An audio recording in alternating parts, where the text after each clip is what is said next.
Hello नमस्कार दोस्तों, आप सभी लोगों का झारखंड लाइव के यूट्यूब चैनल में आप सबका स्वागत है। तो दोस्तों यहाँ पर छठी जेपीएससी का मामला गंभीर होता जा रहा है और यहाँ पर कोर्ट में जो है हाई कोर्ट में सुनवाई चल रही है और छठी जेपीएससी के परिणाम पर रोक लगाने से हाई कोर्ट का यहाँ पर इनकार हुआ है। तो इनकार कर दिया गया है रोक लगाने से फिलहाल, और इसकी यहाँ पर सुनवाई चल रही है। कल भी यहाँ पर सुनवाई हुई है और इस पर जो है यहाँ पर छठी जेपीएससी के परिणाम पर रोक लगाने से यहाँ पर हाई कोर्ट का जो है इनकार कर दिया गया है।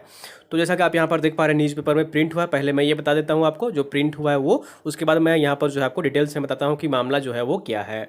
तो जैसा कि आप यहाँ पर देख पा रहे हैं, झारखंड हाईकोर्ट में सोमवार को छठी जेपीएससी के नतीजों पर रोक लगाने से इनकार कर दिया गया है। अदालत ने इस संबंध में राज्य सरकार और जेपीएससी से जवाब मांगा गया है। मामले की अगली सुनवाई जो है वो 9 जुलाई को होगी। कृष्ण मुरारी चौबे व अन्य यहाँ पर जो है की ओर से दाखिल याचिका पर वीडियो कॉन्फ्रेंसिंग के माध्यम से सुनवाई करते हुए जस्टिस संजय कुमार द्विवेदी की अदालत ने यह निर्देश दिया है। याचिका में कहा गया है कि आयोग ने सभी पेपर के कुल प्राप्तांक के आधार पर रिजल्ट निकाला है।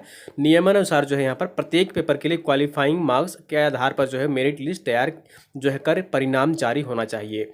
तो जो ये मामला है यहाँ पर 40% वाला, इसकी कल यहाँ पर सुनवाई हो रही थी, हियरिंग हो रही थी और इसमें जो यहाँ पर मामला उठा है कि जो मेंस में है एग्रीगेट यहाँ पर जो है 40% लाना है या फिर यहाँ पर इंडिविजुअल 40% लाना है।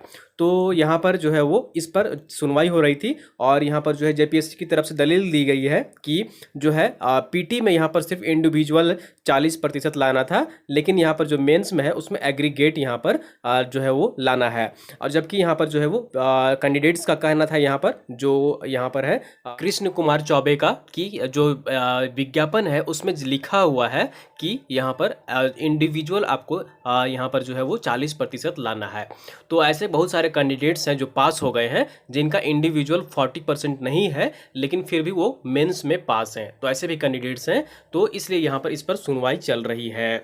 तो 40% का यहाँ पर मामला पर कल सुनवाई हुआ, जिसमें यहाँ पर जेपीएससी की तरफ से कहा गया है कि पीटी में यह नियम लागू था लेकिन यहाँ पर मेंस में यह नियम लागू नहीं है। सुनवाई के दौरान याचिकाकर्ताओं की ओर से यहाँ पर वरिष्ठ अधिवक्ता ने कहा कि छठी जेपीएससी में कई ऐसे अभ्यर्थियों जो हैं जो पास घोषित किए गए हैं जो एक या एक से अधिक पेपर्स में न्यूनतम क्वालिफाइंग मार्क्स तक प्राप्त नहीं कर सके हैं। इस पर जेपीएससी के वकील ने विज्ञापन का हवाला देते हुए कहा कि इसमें टोटल मार्क्स में ही न्यूनतम अर्हता की बात की गई है। तो यहाँ पर जेपीएससी की तरफ से कहा जा रहा है बार बार कि जो टोटल है एग्रीगेट है, सभी को मिलाकर 40% यहाँ पर जो नंबर लाएंगे उन्हीं का मेरिट लिस्ट बनेगा। जबकि याचिकाकर्ता का कहना है कि इंडिविजुअल सभी में यहाँ पर 40% लाना आपको कंपलसरी है, ऐसा विज्ञापन में यहाँ पर लिखा हुआ है। तो जेपीएससी की तरफ से ये दलील दी जा रही है कि ये सिर्फ पीटी में यहाँ पर लागू था नियम, मेंस में लागू नहीं है। तो यहाँ पर देख लीजिए, इस पर जज ने पूछा कि कहाँ लिखा है, जेपीएससी तरफ से पूछा कि इस पर कहाँ लिखा है कि जो है वो 40% एग्रीगेट या इंडिविजुअल जो है वो लाना है। तो इस पर जो है वो जेपीएससी ने समय मांगा है कि इस पेपर को प्रस्तुत करने के लिए, और यहाँ पर जो है अगली सुनवाई 9 जुलाई को होगी। तो जेपीएससी ने समय मांगा है। फिलहाल इस पर जो है वो हाई कोर्ट का रोक लगाने से इनकार कर दिया गया है। तो सिर्फ पीटी में ही यहाँ पर जो है वो इंडिविजुअल लाना है और नहीं लाना है, इस पर जो है यहाँ पर सुनवाई हो रही थी। तो यहाँ पर 40% वाले मुद्दे पर यहाँ पर सुनवाई होगी। अगर यहाँ पर जेपीएससी सही दलील दे देती है और यहाँ पर जो है पेपर प्रस्तुत कर देती है तो यहाँ पर जो है वो मामले की रफा दफा कर दिया जाएगा। तो अभी इस पर यहाँ पर सुनवाई चल रही है और अगली इसकी तिथि जो रखी गई है वो 9 जुलाई रखी गई है। तो ये भी मामला चल रहा है। अगर यहाँ पर ये ख़त्म होता है तो फिर जो है वो हिंदी इंग्लिश वाला जो है यहाँ पर वो मामला फिर उठ जाएगा। तो मामला उस पर सुनवाई होगी और उस पर भी जो है वो हाई कोर्ट में सुनवाई चलेगी। वो अभी यहाँ पर जो है सुनवाई नहीं हुई, उसकी तिथि जो है वो 24 जुलाई तक कर दी गई है। तो यहाँ पर फिलहाल ये तो हाई कोर्ट की तरफ से यहाँ पर जेपीएससी छठी जेपीएससी का जो रिजल्ट है फिलहाल यहाँ पर रोक लगाने से इनकार कर दिया गया है। इसकी सुनवाई होगी तभी यहाँ पर कुछ जो है फैसला आएगा।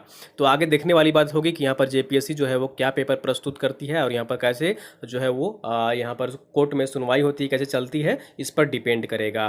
तो आगे जो भी अपडेट्स होगा हम यहाँ पर हर अपडेट्स आप तक पहुँचाते रहेंगे। अगर आपको वीडियो पसंद आई तो जरूर लाइक करिए, चैनल को सब्सक्राइब नहीं किए हैं तो सब्सक्राइब कर लीजिए और वीडियो को आप लोग अधिक से अधिक शेयर कर दिया करिए अपने दोस्तों के साथ, ताकि अन्य लोग भी यहाँ पर जुड़ सकें और सारी जानकारी पा सकें।